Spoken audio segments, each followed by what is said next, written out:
Hello fellas, look who's back up, it's me, si Kasep Autab. Selamat datang kembali di channel gua kali ini. Dan kali ini ya, ini karena banyak banget yang minta ya, di kolom komen juga beberapa gue baca, Bang, ceritain tentang paranormal experience. So, ini dia pengalaman gue. Tapi sebelum itu, karena ini cerita bakalan berlanjut banget, karena gue banyak banget cerita tentang hal-hal mistis ya, gue mau kalian klik tombol like dari sekarang ya. Kalau misalkan tembus 15.000 like, gue akan bikin part 2 nya. Karena gue yakin deh, kalian juga pasti yang nonton akan ngerasa ini tuh seru banget. Karena ini banyak banget seriesnya, karena gue banyak banget pengalaman horor ya. Nanti akan gue bikin part-part berikutnya. Dan kalau misalkan kalian pengen gue bikin part lanjutannya, klik tombol like dari sekarang. Go! Oke udah ya, klik tombol like-nya ya. Oke, mari kita mulai ceritanya. Jadi semuanya itu berawal pada saat gue sekitar SMA. Gue lupa umur berapa dan kelas berapa.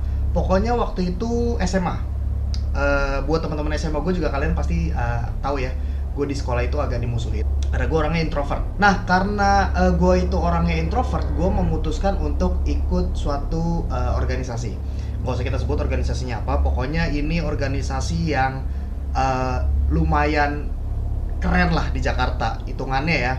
Dan ketika gue gabung ke sana, ini organisasi terkenal banget sama berantem-beranteman ya. Bener-bener berantem-beranteman banget deh organisasi. Gue ikut organisasi ini dengan alasan ingin punya backingan gitu. Zaman-zaman SMA ya, pokoknya pengennya ya keren-kerenan, jagoan-jagoanan deh ya. Kalian gak usah ditiru ya yang kayak gini-gini ya.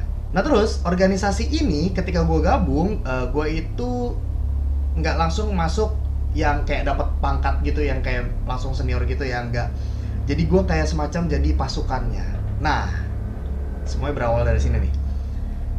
Ketua gue bilang, kalau misalkan kalian mau gabung sama organisasi ini organisasi berbahaya banget dan bakalan banyak musuhnya.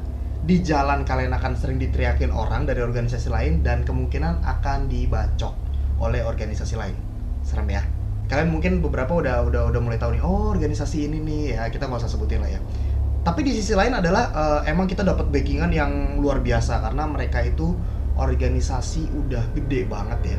Dan setelah gue gabung, ketua gue bilang kayak gitu, kalian akan sering diteriakin orang di jalan. Kemungkinan kalian akan dibacok kalau ketemu sama organisasi lawan ya. Kalian juga tahu deh, pokoknya ini sering banget ada di berita ribut-ribut gitu. Organisasi yang gue join ini dengan organisasi lain deh, pokoknya ini sering banget ribut-ribut deh. Nah, gue sebagai yang baru masuk pada saat itu, hitungannya semacam kayak ya perwira. Jadi kalau misalkan yang ketua-ketua gue lagi pada meeting di gedung gitu, gue harus jagain area sekitar situ ya, harus bersihin, harus sterilin area sekitar situ. Jadi jangan sampai ketika ketua-ketua gue itu meeting tiba-tiba diserang sama organisasi lain kayak gitu. Jadi tugas gue adalah jagain di barisan depan. That's why ketua gue bilang, kita bukan mewajibkan sih, dia bilang gini, kita menyarankan kalian pasang wapak ya.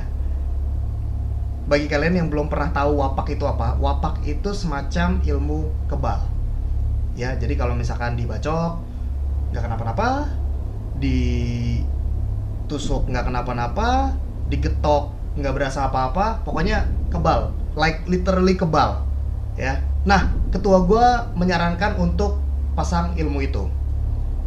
Gue di situ udah mikir yang aneh-aneh. Gila, ilmu kebal, setahu gue itu musrik, kayak gitu kan. Terus gue ketemu dengan teman gue yang lain.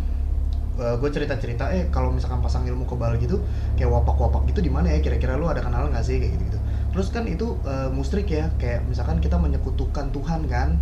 Gue bilang kayak gitu. Terus kata dia gini, oh enggak, gue punya kenalan tukang ketoprak. Aslinya tukang ketoprak, dia kerjaan aslinya adalah tukang ketoprak. Sebenarnya kedok sih, dia tukang ketoprak di depan salah satu sekolah di Jakarta Selatan. Tapi di rumahnya dia membuka praktek ilmuwan inilah pokoknya. Nah terus teman gue yang ini bilang, tenang aja, ini nggak musrik, karena ini dia bilangnya ilmu putih ya. Jadi ada ilmu hitam, ada ilmu putih, buat kalian yang nggak tahu ya. Terus gue mikir, ilmu putih maksudnya kayak gimana sih gitu.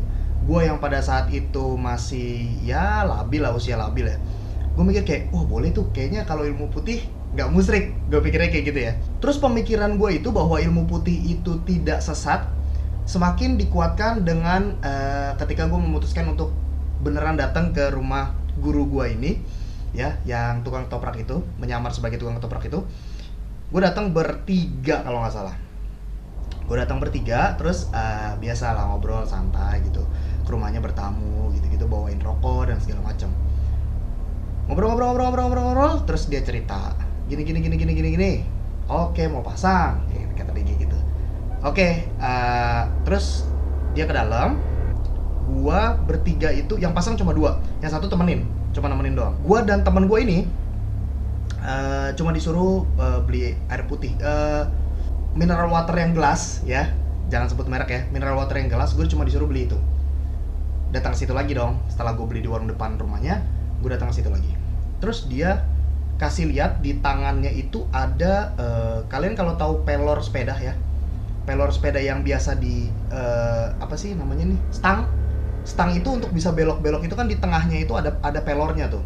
Nah, dia pegang ada sekitar 6 pelor sepeda, tapi bersih, bukan yang dia ambil dari sepeda, bukan. Jadi emang dia beli bukan untuk dipakai di sepeda gitu, dia beli untuk khusus ini. Terus dia buka tangannya gitu, dia kasih lihat, nah ini ada 6 ya, kata dia gitu. Yang pasang cuma 2 kan, kata dia gitu.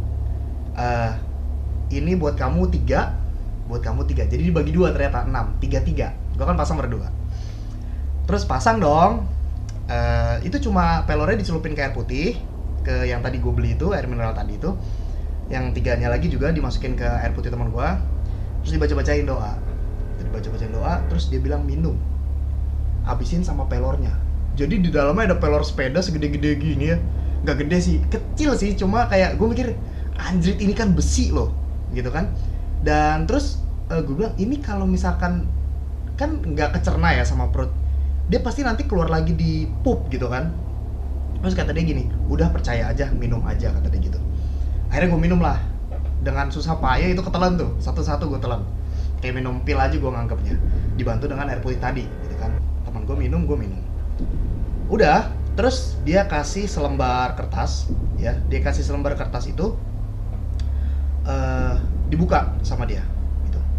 Dia kasih lihat ke gue, ada tulisan Arab gundul, jadi nggak ada tanda bacanya gitu, tapi di bawahnya ditulisin Latinnya gitu. Jadi kalau misalkan nggak bisa baca Arab gundul itu, di bawahnya ditulisin Latinnya gitu. Terus dia bilang gini, ini nanti ditaruh di dompet, kata dia gitu. Kertasnya dilipat-lipat gitu, ditaruh di dompet, selesai sholat dibaca, kata dia gitu.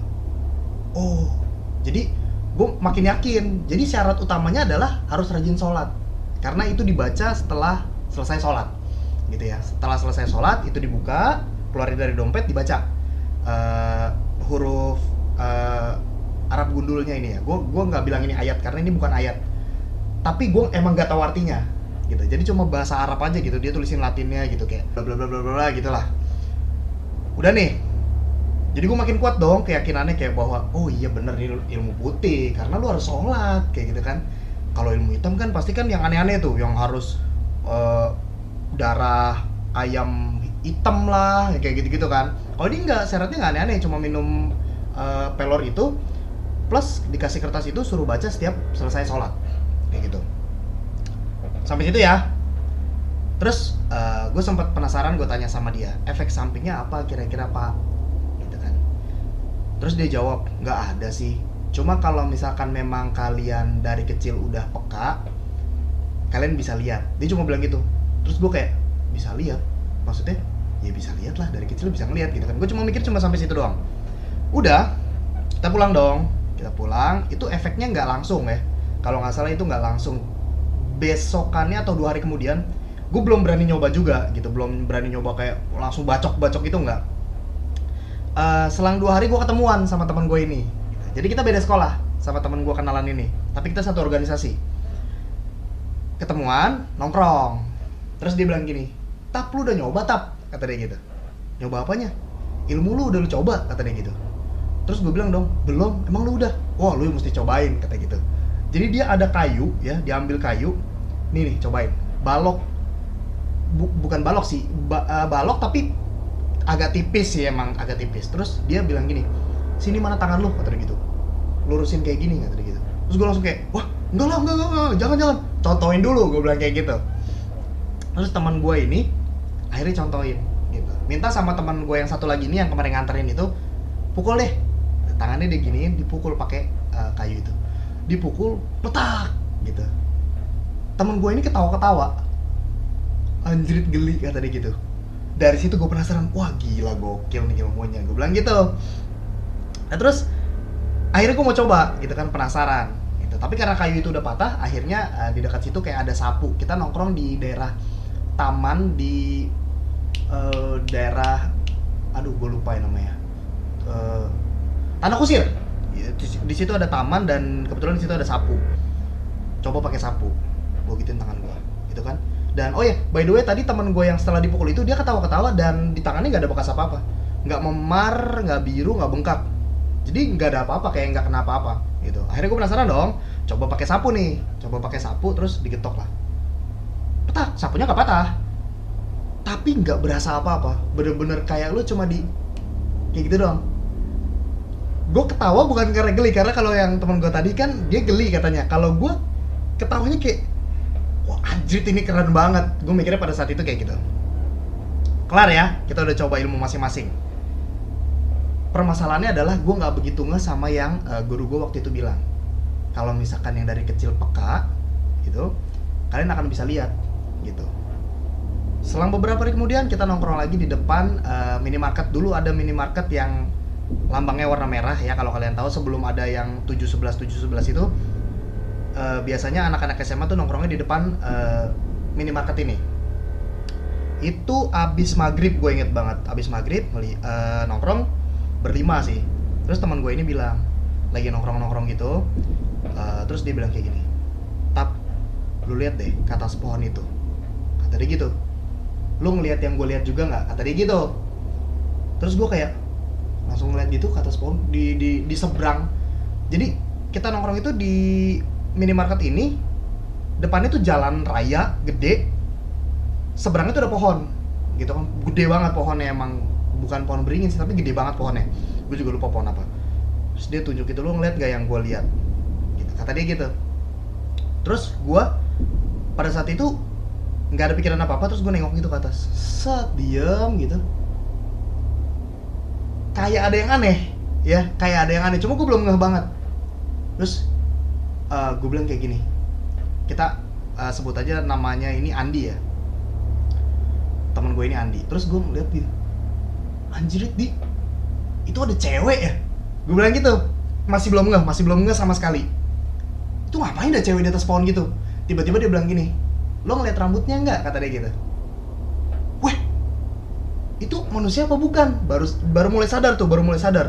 Terus dia bilang gini, "Ya bukan lah, lo pasti bisa ngeliat juga, soalnya gue juga bisa ngeliat." Nah kita nongkrong tuh sekitar berlima kan, tadi gue cerita. Yang 3 ini nggak ngeliat apa-apa. Jadi teman gue si Andi ini, dia ngeliat, tapi dia ngeliatnya jelas. Gue ngeliatnya kurang jelas, jadi agak samar-samar. Cuma gue kayak ngeliat itu di atas pohon tinggi gede itu ada cewek lagi nangkring.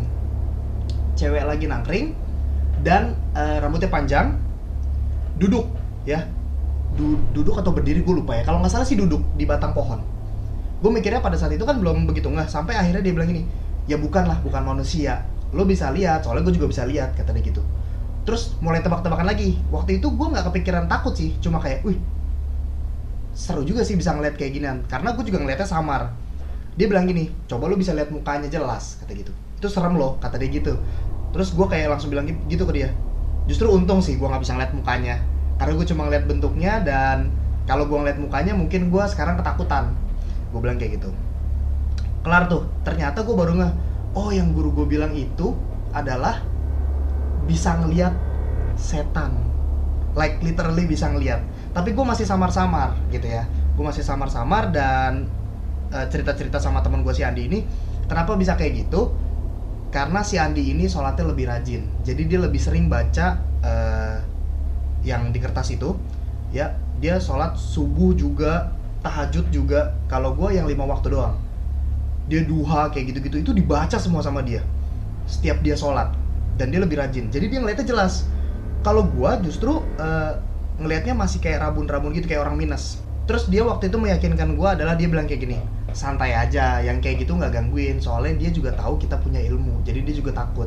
Cuma emang agak ngeganggu kalau tiba-tiba dia ada di depan lo, kayak ngagetin, paling cuma ngagetin, dia bilang kayak gitu.